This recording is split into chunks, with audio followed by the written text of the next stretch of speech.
Rádio Minas AM, emissora do Sistema Mairink de Comunicação. Tenho orgulho quando alguém vem me visitar, porque bom gosto em minha casa sempre vai mudar. Cortinas e tapetes, o que é chique a gente logo vê. A Fátima Designs tem tudo que eu mereço, e uma decoradora sempre à disposição.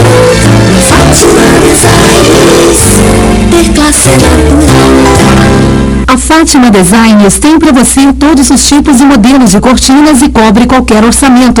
Rua Goiás, 1009, 221-1490. Vista-se a moda e sinta a emoção de viver agora as cores da estação. Cactus, a sua moda jovem. Cactus, a sua moda agora. Cactus, nos momentos com você. Cactus, Espírito Santo 512, 037-222-4755 e Dib Shop, Avenida JK 1200, Nossa 44. Chaveiros ABC, Avenida 1º de Julho, 697, telefone 2219288. Um pão de queijo quentinho, não tem hora e nem lugar. Pão de queijo Arraial de Minas, que é bom de saborear. Com suco, café ou chá, ele fica bom demais. É costume de toda a gente, tradição de Minas Gerais. Pão de queijo Arraial de Minas, genuinamente mineiro.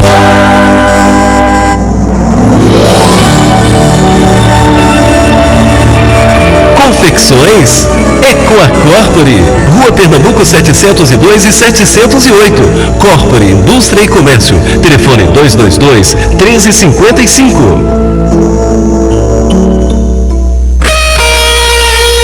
Pronto Farma, medicamentos e perfumaria em geral. Avenida Amazonas 617, bairro São José. O telefone 212-2288.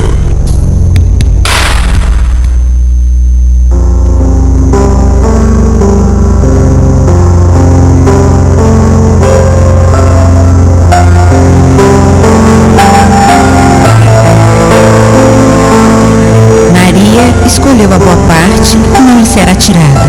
Jesus está em Lucas, capítulo 10, versículo 42. Não te esqueças da boa parte que reside em todas as criaturas e em todas as coisas. O fogo destrói, mas transforma consigo o elemento purificador. A pedra é contundente, mas consolida a segurança. A ventania, açoita impiedosa, todavia ajuda a renovação. A enxurrada é imundície, entretanto, costuma carregar o adubo indispensável à sementeira vitoriosa. Assim também, há criaturas que, em se revelando negativas em determinados setores da luta humana, são extremamente valiosas em outros. A apreciação unilateral é sempre ruinosa. A imperfeição completa, tanto quanto a perfeição integral, não existe no plano em que evolutimos. O criminoso, acusado por toda a gente, amanhã pode ser o enfermeiro que te estende o copo d'água.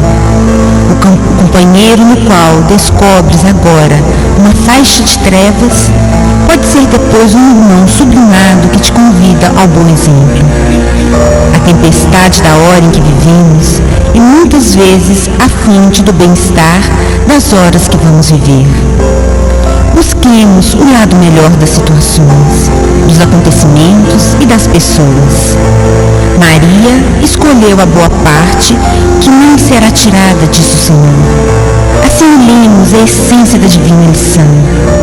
Quem procura a boa parte e nela se detém, recolhe no campo da vida o tesouro espiritual que jamais lhe será roubado.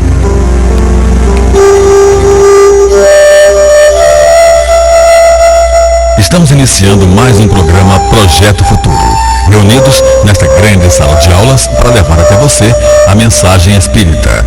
O programa Projeto Futuro é uma produção do CEP, Centro de Estudos e Pesquisas Espíritas. Realização AME, Aliança Municipal Espírita de Divinópolis. Bom dia, amigos ouvintes da Rádio Minas. É um prazer imenso estarmos novamente reunidos nessa grande sala de aula para mais um programa Projeto Futuro, levando o Espiritismo através das ondas do rádio. E nessa manhã nós vamos dar continuidade ao tema que a gente já vem falando algumas semanas, né? Que é o homem, né? O homem espiritual. E hoje, especificamente, sobre o homem depois da morte, que tem sido um tema de muito interesse dos nossos ouvintes, saber como se processa, como se faz, o que se passa depois da morte física. E hoje nós vamos iniciar conversando com a nossa companheira Fátima Borges, que está aqui conosco. Bom dia, Fátima. Bom dia, Helena. Bom dia, amigos e ouvintes da Rádio Minas. E para dar continuidade, para a gente falar sobre esse tema, Fátima, nós gostaríamos que primeiro você explicasse uma dúvida que os ouvintes têm. É como se opera a separação da alma e do corpo? Ela é brusca, alguma coisa brusca, ou ela é lenta? Esse processo é lento. Como se dá isso? Não, a separação da alma do corpo, ela não é brusca. A alma, ela se desprende gradualmente, ela não se escapa assim como se fosse um pássaro cativo em busca da liberdade. Vai depender muito das circunstâncias da morte e como viveu o indivíduo. Se a vida foi muito material e sensual, mais lento vai ser a separação. Nesses indivíduos que tiveram a vida mais material, a separação pode durar dias, semanas e até meses.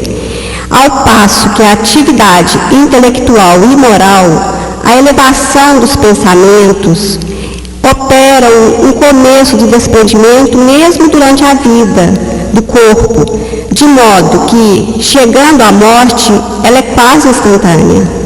Então, esse processo vai ser bem lento, né? Bem lento. Então, ele tanto pode ser lento antes da pessoa morrer, né? Quando ela já está com outros valores, como lento também se ela está presa à matéria, da morte. Depois da morte do corpo. Então, esse processo vai ser lento e gradual. Lento e gradual, vai depender da moral da pessoa.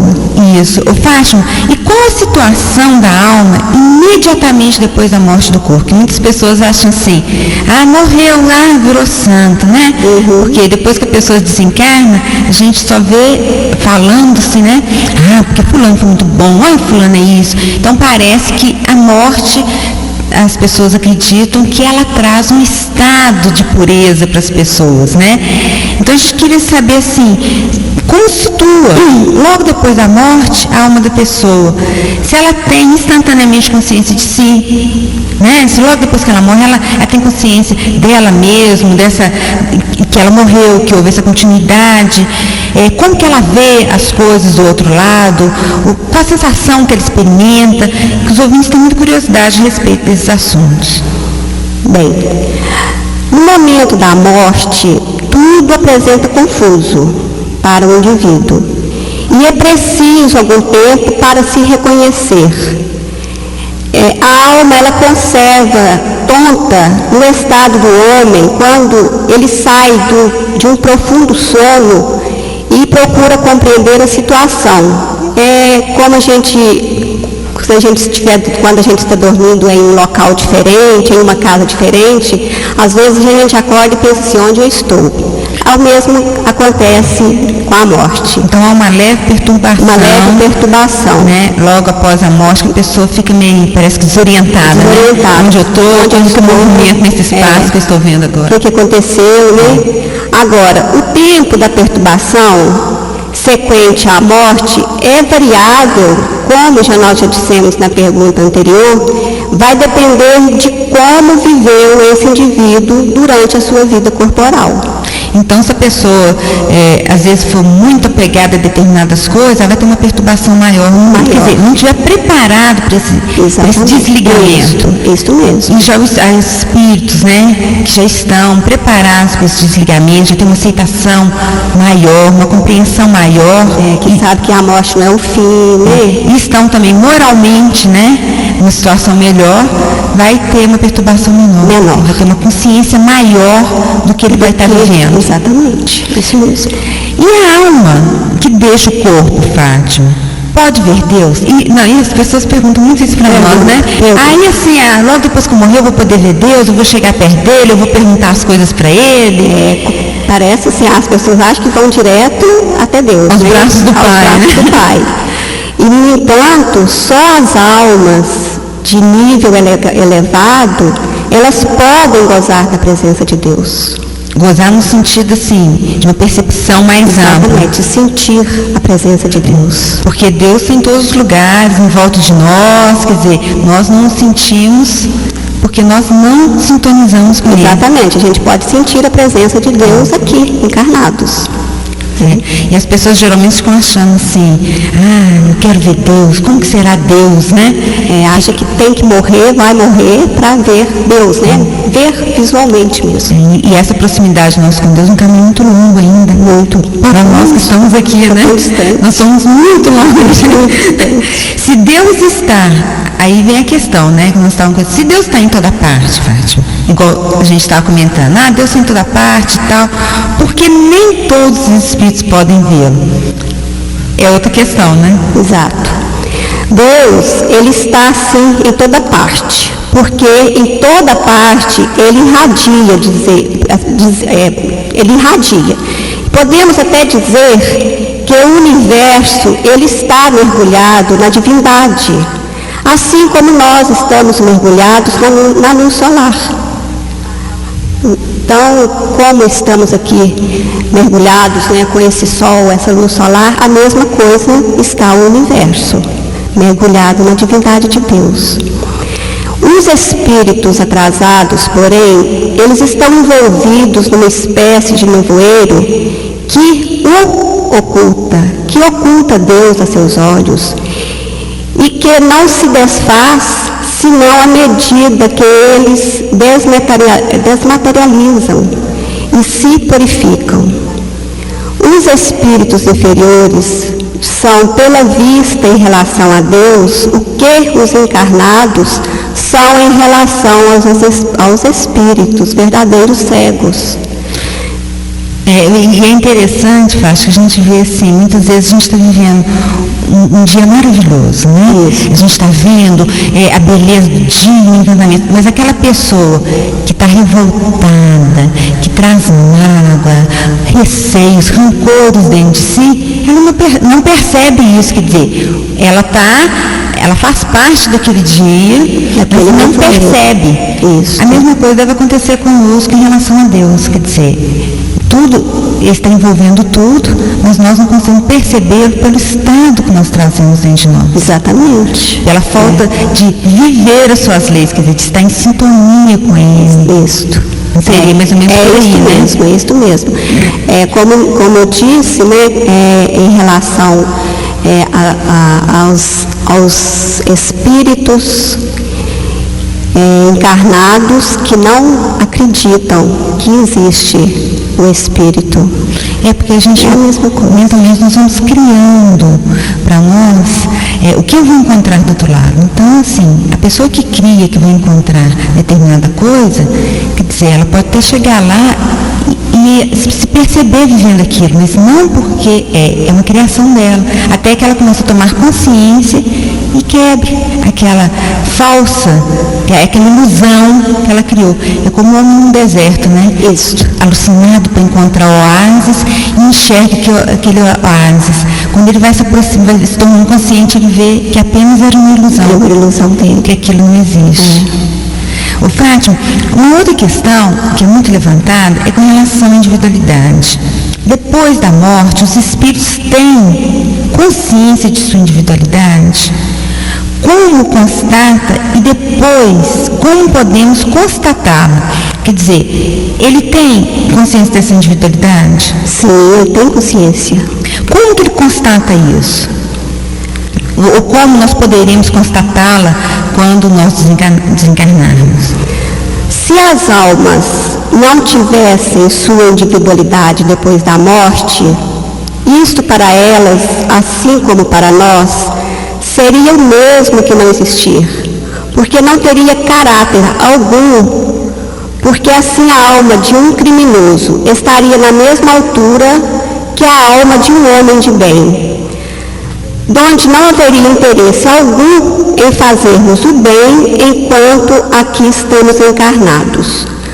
Nós sabemos que, graças ao espiritismo experimental, a individualidade da alma, ela não é mais uma coisa vaga, porém o resultado da observação. A individualidade da alma, ela é mostrada de modo bem material, nas manifestações espíritas, pela linguagem e pela qualidade própria de cada alma. Umas são boas, outras são más, umas sábias, outras ignorantes, provando assim não estarem confundidas em um todo homogêneo. A própria alma, ela reconhece sua individualidade porque tem pensamento e volição próprios que distinguem uma das outras. Então, realmente, né, ela vai ter essa individualidade somente por causa disso, né? Quer dizer, já foi alguma coisa constatada. Exatamente. Pelas próprias mensagens que nós recebemos. Quem lê uma mensagem de Manuel, ele é uma mensagem que foi dada por um espírito perturbado, a gente percebe a grande diferença que é entre as duas mensagens. Então, quer dizer, não é um todo. São duas individualidades distintas. Às vezes as pessoas acham que depois da morte, é isso aí que está dizendo, né? Vai se formar, ficar tudo uma alma só. Eu não vou ser mais a Fátima, você não vai ser mais a Lena. Há realmente uma teoria com relação a isso, que algumas pessoas defendem, né? Que depois da morte nós voltaremos para o todo e formaremos um todo, né? Isso. E se realmente é isso, por que se manifesta espíritos tão evoluídos, como você falou, sábios, íntegros moralmente, tudo, e se manifesta quer dizer, ignorante, moralmente ainda em situação precária. Isto. Então, quer dizer, se tudo é um todo, todos deveriam dar a mesma mensagem. Isso é homogêneo. É isso aí que o Espiritismo está mostrando para nós, né? É a experiência mostrando. É através da parte experimental, como se processa, como é, né? Isto. Agora são 9h50. Nós estamos aqui com o programa Projeto Futuro, levando esclarecimento, levando a doutrina espírita aos lares de todos vocês que nesse instante sintonizam conosco. Você que está nos escutando e que deseja participar no final do programa de um sorteio de um livro em rede espírita e de uma revista espírita, liguem para nós. O nosso telefone é 222-0001 e 222-0002. Se tiverem também alguma pergunta, façam. Se nós não pudermos respondê-la hoje, responderemos em outros programas, especificamente voltado para a questão que vocês querem saber. Então participem, realmente nos auxilie a fazer esse programa. E dando continuidade, Fátima, sobre o que nós falamos, né, dessa percepção, sobre como fica a alma no plano espiritual, nós gostaríamos de saber, o gênero de morte influi no estado da alma, isso é, no estado do espírito? Claro, sim, influi muito. O estado da alma, ele vai variar segundo o gênero da morte, mas, sobretudo, segundo a natureza dos hábitos durante a vida. Na morte natural, o desprendimento, ele se opera gradualmente, sem abalo, começando mesmo antes que a vida ela esteja extinta. Já na morte violenta, por suicídios, acidente, os laços, eles são partidos bruscamente. O espírito surpreendido fica como que tonto com a mudança que nele foi efetuada. e não acha uma explicação para a sua situação. Um fenômeno mais ou menos constante em tal caso é a ilusão que ele conserva de não estar morto, podendo esta ilusão durar meses e muitos anos.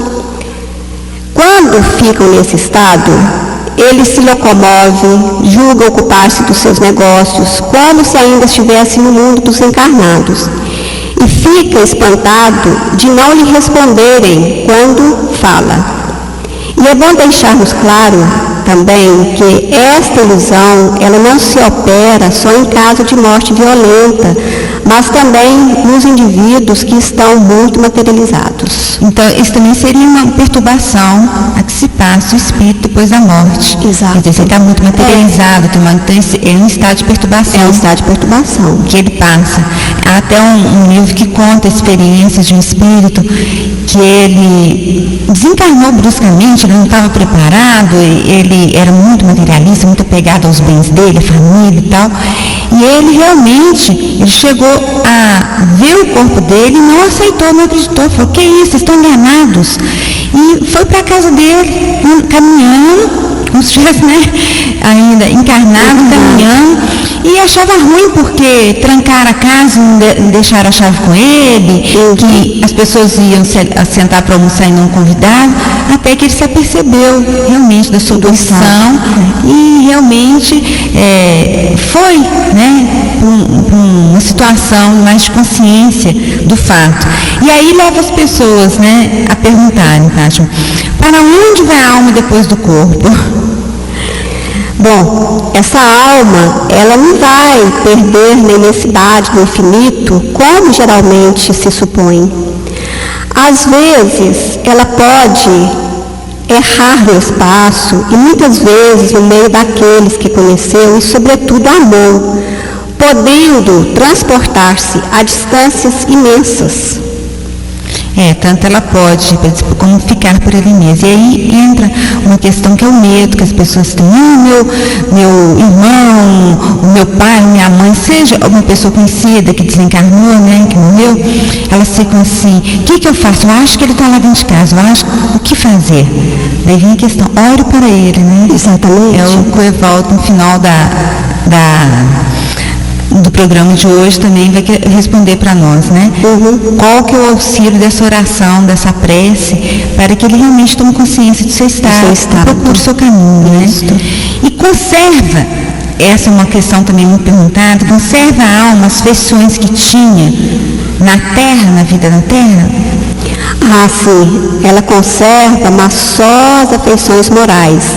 As materiais, elas são esquecidas, já que não são de sua essência. Por isso, ela vem satisfeita ver os parentes, os amigos e sente-se muito feliz com a lembrança deles. E uma outra questão, Fátima, a alma, ela conserva, a lembrança do que fez na terra, ela tem interesse pelos trabalhos que não pôde completar, porque muitas vezes a pessoa desencarna diante, ela tinha um grande projeto, no meio desse projeto, sem ele terminar de ser concluído, ela desencarna. Sim. Então isso continua, esse interesse? Como nós já dissemos anteriormente, vai depender da elevação da alma e da natureza desses trabalhos. Os espíritos desmaterializados, eles pouco se preocupam com as coisas materiais e se julgam felizes por estar livres. Agora, quanto aos trabalhos que começaram, segundo a importância desses trabalhos, a utilidade que eles inspiram aos outros, eles vão inspirar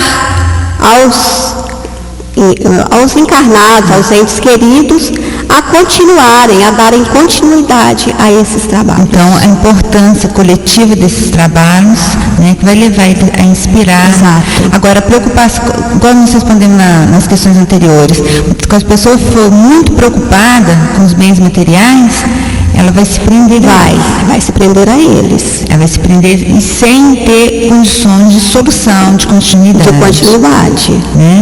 Agora, a preocupação a que você citou ali, de complementar essas obras, é quando é mais voltado para o coletivo, para engrandecimento de uma grande quantidade de amigos, né? Exatamente. Ô Fátima, nós estamos terminando essa primeira parte do nosso programa, na manhã de hoje. Gostaríamos de deixar os nossos ouvintes, né, falar com eles, se eles desejarem participar do sorteio do Livro Espírito, da Revista Espírita, liguem para nós, ou também para fazer perguntas. Nós estamos aqui pelo telefone 222-0001 e 222-0002. Mas antes, Fátima, pedir os nossos comerciais, nós gostaríamos que você deixasse sua mensagem final e se despedisse dos amigos ouvintes. Eu quero agradecer por mais esta oportunidade que vocês estão me dando e a todos que estão nos ouvindo, o nosso muito obrigada. Nós aqui agradecemos, Fátima, a sua participação. Esperamos poder sempre contar com você aqui, nos auxiliando, ajudando, para a gente levar esse projeto para frente. Eu que agradeço. E nós vamos então para os nossos comerciais, voltamos logo após com a Hélida e com o Evaldo. O Evaldo vai dar continuidade e a Hélida vai conversar com ele. Um bom dia a todos, muita paz e muito carinho para vocês. Vista-se a moda e sinta a emoção de viver agora as cores da estação. Cactus, a sua moda jovem, Cactus, a sua moda agora, Cactus nos momentos com você. Cactus, Espírito Santo 512, 037-222-4. E essa privação, então, não seria assim de alguém, um juiz que vai julgar, mas sim dela própria. Sem dúvida não. Ela se priva dessa... Através do seu próprio proceder na existência que ela atravessou, ela pode, então, ser privada, certo? Desse reencontro com essas almas queridas. E na maioria das vezes, a gente tem a impressão, assim, eu vou falar assim de mim, eu tenho sonhos com pessoas que eu não conheço nessa existência, mas que com certeza já fizeram parte de um relacionamento comigo, né? Que nós já vivemos juntos em outras vidas. Então, às vezes, a gente não reencontra com parentes que viveram nesta existência conosco, mas estão nos aguardando pessoas que em outras existências, né, em existências anteriores, nutrem esse sentimento, né, de afeição, de simpatia. Isso pode acontecer, né? Claro, sem dúvida nenhuma. Os sentimentos e simpatias que a gente cultiva nessas existências anteriores aí, eles jamais acabam, eles não se rompem. Somente o amor, ele é eterno. Justamente. Esses sentimentos vão se alastrando, né? Em toda a eternidade. E qual seria, noutra vida, o estado intelectual e moral da alma da criança morta em tenra idade? Suas faculdades conservam-se na infância, como durante a vida? Observe bem, Hélida. Trata-se de uma questão de análise. Porque o espírito, ele recém-encarnado, no caso citado aí, que você mesmo elucidou muito bem, que é a alma de uma criança que vem desencarnar, tendo vivenciado, por sua vez, pouco tempo na sua vida material, no corpo físico, as suas faculdades, elas não puderam sofrer nenhuma transformação. Por quê? Em primeiro lugar, porque a criança, ou a alma, ela desencarnou em tenra idade. Justamente. Não houve, então, tempo para ocorrer uma mudança no seu estado intelectual e também no seu estado moral. E, em segundo, o próprio desenvolvimento ainda precário e incompleto dos órgãos físicos, dos órgãos do corpo físico daquela criança, eles não permitiram ao espírito se manifestar de uma forma integral, no sentido de proporcionar, então, o desenvolvimento das suas faculdades. Sendo assim, então, nós concluímos o quê? Que o espírito daquela criança que desencarna ainda nova, em tenra idade, liberta do seu corpo físico, ele continua, então, tendo as mesmas faculdades que ele tinha antes dessa presente e curta, né? Curta reencarnação. Isso, exatamente. Né? Nós poderíamos comparar, Evaldo, com uma escola, né? Porque o planeta Terra é uma escola, é um planeta escola. A gente vem para aprendizado, para aprimoramento.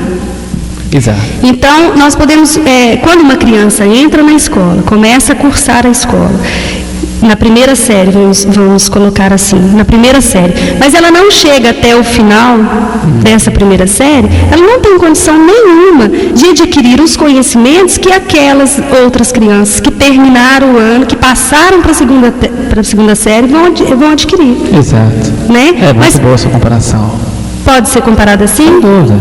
Porque não tem condição, né? Se ela interrompeu, não tem condição de adquirir todos os conhecimentos. Não houve aprendizado, não houve um aprimoramento das suas faculdades. Justamente. Então ela vai sair da escola, como você citou, da mesma forma que ela entrou. Pois é, ela retorna, então no caso, né, da alma da criança, ela retorna ao mundo dos espíritos, né, à espiritualidade, mas conservando as suas faculdades de anteriormente. Sem mudanças.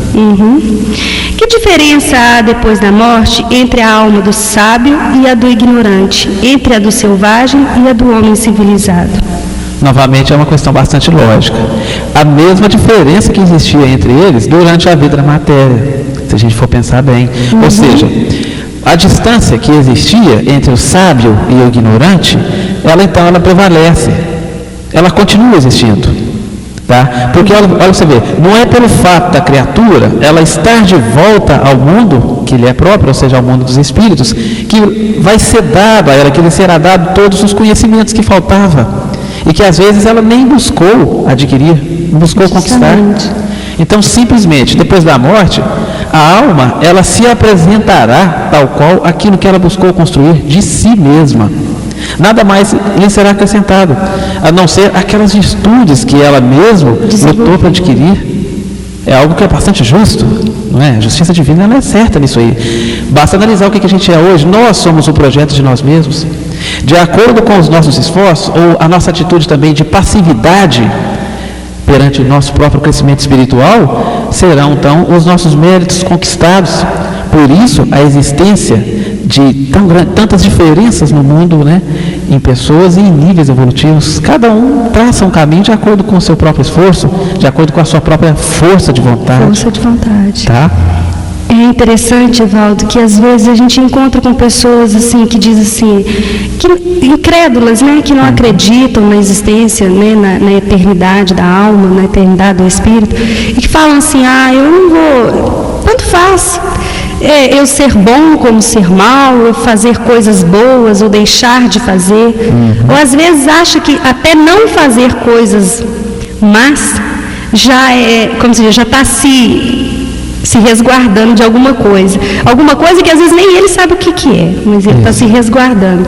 E a gente fica, às vezes, vendo essas comparações, né, essas pessoas falando desse jeito, a gente fica pensando assim, gente, perdendo tempo. Por que perde tanto tempo? Tem uma encarnação, uma oportunidade de se desenvolver e ficam presas, né? Não dão prosseguimento a esse processo.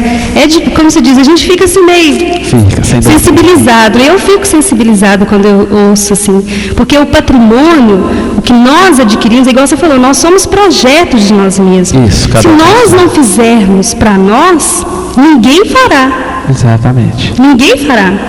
Então, quer dizer, nós é que temos que nos empenhar. Nós queremos ser bons, nós queremos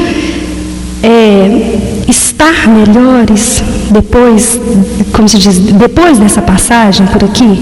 Então, nós é que temos que fazer. A cada momento esse projeto deve ser construído. A cada momento. Se cruzarmos os braços, iremos chegar lá da mesma forma, né, que saímos.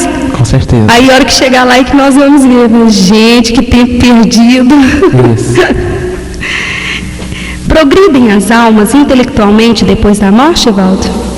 Olha, elas progridem e podem progredir muito, segundo aquilo que nós dissemos aqui, segundo a sua vontade.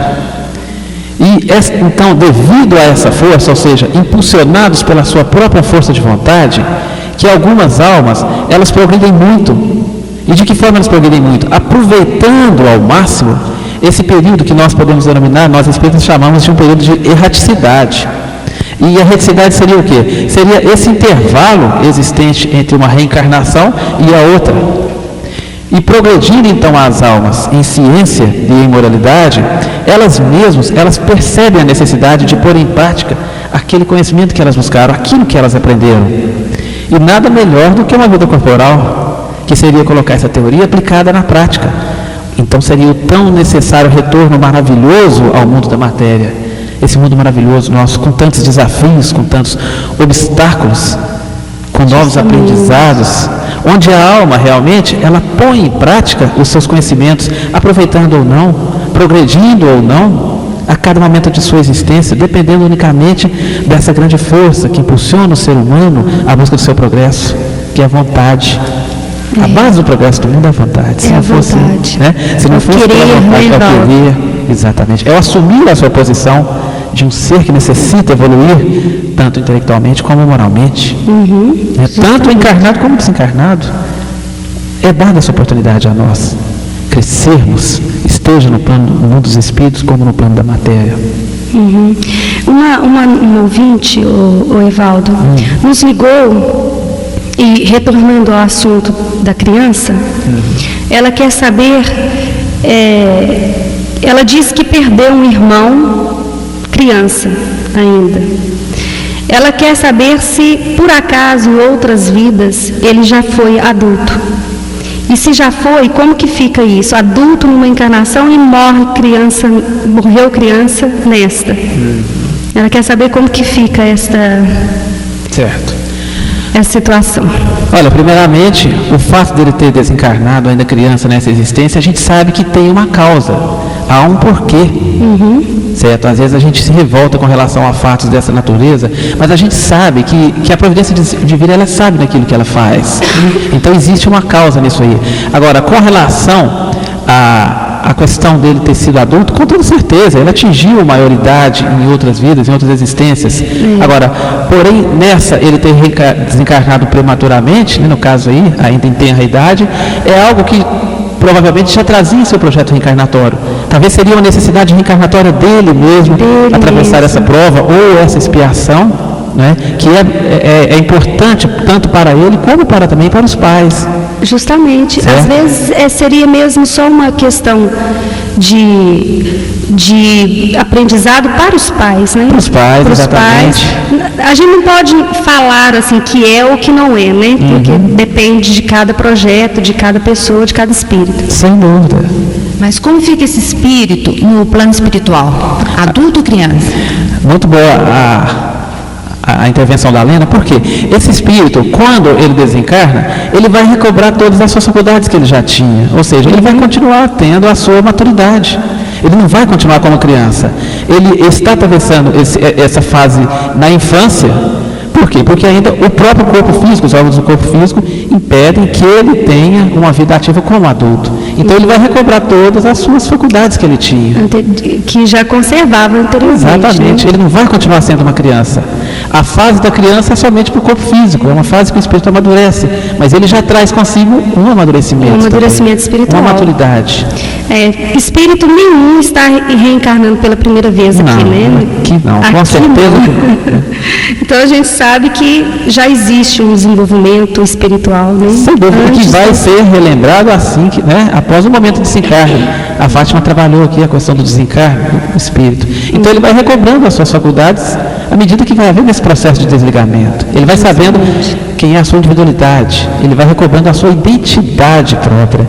Que você, conforme afirmou, ele não é uma criança. Ele é um ser bastante adulto já. Isso mesmo. E a sorte do homem na vida futura será irrevogavelmente fixada depois da morte? Olha, Elda, seria totalmente lógico se a coisa acontecesse dessa forma. Porque Deus, se a gente for analisar bem, Deus estaria então sendo totalmente injusto para com todos aqueles que morressem jovens, crianças, conforme foi a pergunta que foi trazida para nós. Então, dessa forma, Deus estaria sendo injusta com relação àqueles que morrem jovens, aquelas pessoas que morrem crianças. Por quê? Porque Ele estaria ao mesmo tempo dando um tempo maior para alguns, um tempo maior de vida, e um tempo menor para outros decidirem se vão ser felizes ou mesmo a sua sorte futura. Então Deus estaria sendo injusto. Justamente. Agora, graças a Deus, a um Deus justo que a gente reconhece, a gente vem trabalhar isso de uma forma racional, graças a um Deus misericordioso e de bondade infinita, que tudo na nossa vida, ele se encadeia em evolução em sequência. E por isso é que Deus permite ao homem, então, fazer no dia seguinte aquilo que ele não conseguiu terminar, ou aquilo que ele não fez anteriormente. É uma nova oportunidade. Isso, é o que está sendo concedido a todos nós, espíritos. Todos nós. Então o homem é que constrói a sua própria sorte, e ele conquista a sua felicidade, aproveitando para crescer nesse conjunto maravilhoso das inúmeras vidas que lhe são concedidas. É o que nós denominamos de reencarnação. As reencarnações, que na verdade nada são do que momentos que compõem a nossa eternidade. Justamente. Em que a cada passo bem dado, nós vamos então nós vamos nos aproximando mais e mais de Deus e da perfeição também. E da perfeição, né? Que o nosso objetivo é esse. É o sentido da vida. Justamente. São 10 horas e 17 minutos. Nós estamos aqui no Projeto Futuro e estamos aguardando a sua ligação. Nossos telefones são 222-0001 e 222-0002. Estamos aguardando. Você que tem alguma dúvida ou que quer simplesmente participar do sorteio do livro e da Revista Espírita, nos ligue. Estamos aguardando. Oi, Valdo. Qual, na vida futura, a sorte das crianças que morreram em eternidade? É uma boa questão, para a gente poder percebermos o quanto que a justiça de Deus ela é coerente, o quanto que a justiça de Deus ela é lógica para conosco, porque um pai só quer o bem de seus filhos. Claro. É algo, né, bem definido. Bem definido, é isso mesmo. Então, a sorte de uma criança, ou seja, vamos trocar um pouco o termo sorte, a situação de uma criança que morre em uma eternidade perante Deus, é a mesma situação antes da precedente existência. Isto porque uma alma, vamos analisar, uma alma que viveu somente alguns instantes na matéria e que não fez nem o bem nem o mal, então, consequentemente, ela não merece ter nenhum castigo e nenhuma recompensa. Não houve crescimento, não houve desenvolvimento. É o que Jesus afirmou categoricamente, naquela frase máxima que nos deixou bem claro isso aí, que cada um é punido ou recompensado segundo as suas obras. Sendo assim, então, quando interrompida uma existência no seu princípio, isto aí, então, nenhuma consequência traz para aquela alma. A sua sorte atual é a que merecia, e a sorte futura, então, é a que irá merecer nas próximas existências, segundo as necessidades daquele espírito, segundo as suas necessidades reencarnatórias. Então, no caso de crianças que vieram, né, por simplesmente prestar ajuda aos pais para um desenvolvimento, um crescimento, né, dos pais, para ela não houve, né, desenvolvimento moral, nem, intelectual, aliás, intelectual, mas moral haverá um acréscimo, né, porque ele veio com essa predisposição de ajudar, né, então quer dizer, deu de si, né, do espírito em favor dos pais. Isso, sem dúvida. Vai mudar a visão de vida dos pais, né? E consequentemente a dele também pode sofrer alguma mudança, assim. E tem as almas ocupações na outra vida? Pensam elas em outras coisas, a não ser em suas alegrias e sofrimentos? Olha, a vida espírita, ela é uma ocupação contínua. A nossa vida na erraticidade, nesse intervalo, conforme a gente já disse, existente entre uma reencarnação a outra, ela é uma vida completamente ativa, certo? Onde todos os espíritos são dados a eles deveres para que eles possam cumprirem, certo? Onde cada um tem as suas ocupações de acordo com o grau de adiantamento, é dado a ele então uma missão, onde todos em conjunto eles vão concorrer para a harmonia de Deus, para a harmonia no universo, exercitando então de uma forma direta ou indireta as vontades do Pai, as vontades de Deus. E ao mesmo tempo, além dessas ocupações que o Espírito então ele recebe, além dessas missões que podem ser desde as mais simples até as complexas, variando então no grau de adiantamento que o Espírito se encontra, os Espíritos então, eles aproveitam também, além dessas missões, eles se aproveitam para instruírem, para adquirirem mais conhecimentos que ainda lhes faltam, então, no sentido de trabalharem esse processo de auto-melhoramento. E a gente tem uma visão muito deturpada do que seria o mundo espiritual, né? Porque normalmente a maioria de nós viemos de uma visão muito diferente, aquela do paraíso, onde todos ficavam ociosos, né? Não tinha nada a fazer, aquele marasmo, né? Todo mundo sossegado, tranquilo, até no popular se diz sombra e água fresca. Isso. E a gente percebe, né, que não é bem assim. Né, que existe todo um trabalho, e, aliás, a nossa vivência é trabalho. Né? Exatamente, muda de figura, né? Nós estamos sempre trabalhando, sempre desenvolvendo alguma atividade. Pode ser encarnados e desencarnados, não tem diferença. Né? Desencarnados também há essa vida ativa. Né? Como você disse aí, esse trabalhar, esse se instruir, né? Eu acho que esse querer que você disse no início, ele é tanto aqui como lá, né? É o engano aquele que pensa que morreu vai descansar, né? Justamente. A gente pensa, eu preciso de morrer para me descansar um pouco. Não, porque a vida do espírito ela é contínua, ela vai acontecendo. A atividade do espírito ela é contínua. E não é penosa, talvez, como atividade material, que às vezes nos leva ao cansaço. É uma atividade, vai ser dado a ele ocupações, vão ser dado a ele missões. E conforme a vontade dele, ele vai poder aproveitar para assistir palestras, estudar, buscar mais conhecimentos, né? Visando unicamente seu aprimoramento espiritual. Justamente. Não é isso? Cada um fazendo por si, né, Evaldo? Nós temos uma outra pergunta de um ouvinte que diz o seguinte: morremos, voltamos a reencarnar na Terra? Como que é isso? Se nós voltamos a reencarnar na Terra. Na Terra. Com certeza, todos nós que estamos morrendo aqui, nós vamos reencarnar muito tempo nesse planeta maravilhoso. Nessa escola, né? Exatamente. Porque somente no momento que nós conseguirmos alcançar o índice de perfeição relativa é que nós reencarnaremos em um planeta melhor. Justamente. Então, enquanto as nossas necessidades evolutivas condizerem às do nosso planeta, nós vamos reencarnar com toda certeza. Que oferece esse planeta, né? Exato. Nós estaremos aqui. Exato. Nós só podemos pensar em ir para um mundo melhor quando nós conseguirmos, então, um nível de evolução mais alto, tanto intelectual como moral. Aí é como se fosse uma promoção.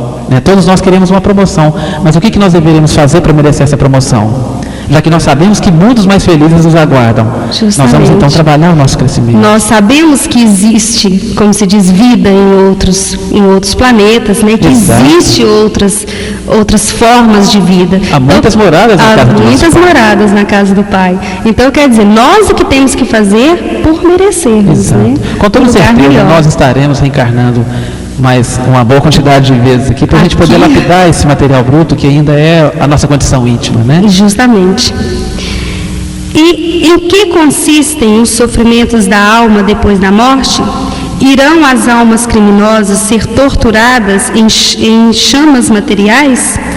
Olha, antes de mais nada, é preciso nós esclarecermos determinadas alegorias, determinados símbolos, ou mesmo determinados mecanismos que foram criados no passado, no sentido de repreender o homem, de aliená-lo. Como, por exemplo, a questão dessas almas criminosas serem torturadas nas chamas ou no fogo do inferno, né? Como não foi transmitido de geração para geração. Às vezes a gente recebe esse ensinamento. Justamente. E nada disso, na verdade, existe, como se prega.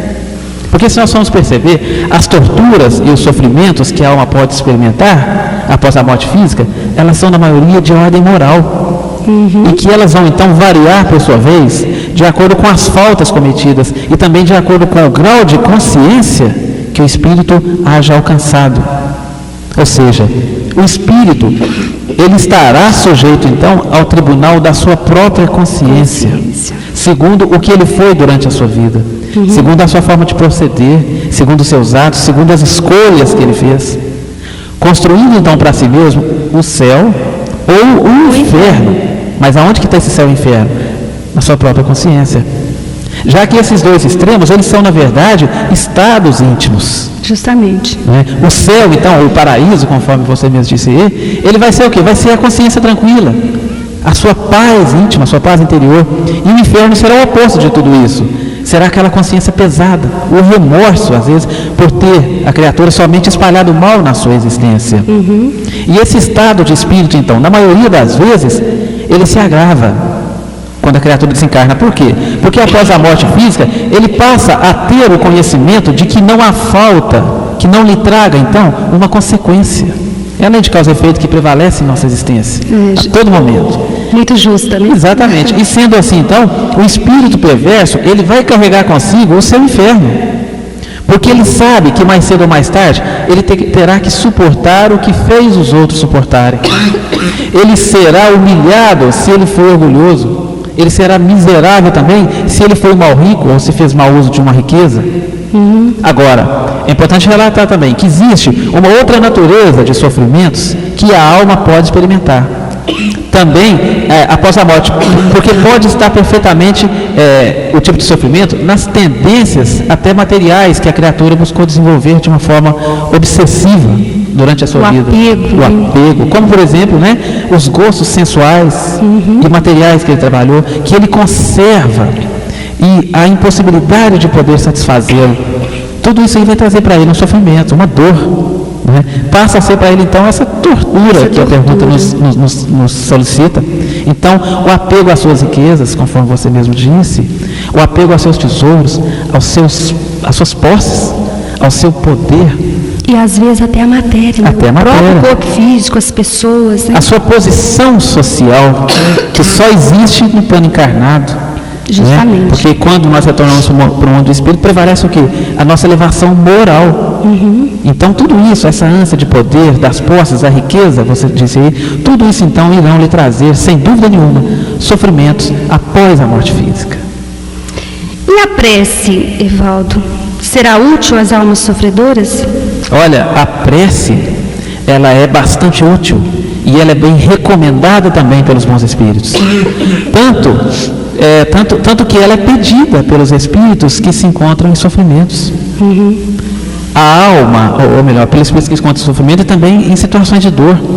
Isto porque a alma ou o espírito pelo qual nós dirigimos uma prece, é lógico, uma prece com amor, com carinho, com sentimentos, ela experimenta um grande alívio que ao mesmo tempo a fortalece aquele espírito, estimulando também ao arrependimento das suas faltas e ao desejo de fazer o que é preciso para ser feliz, ou seja, o bem.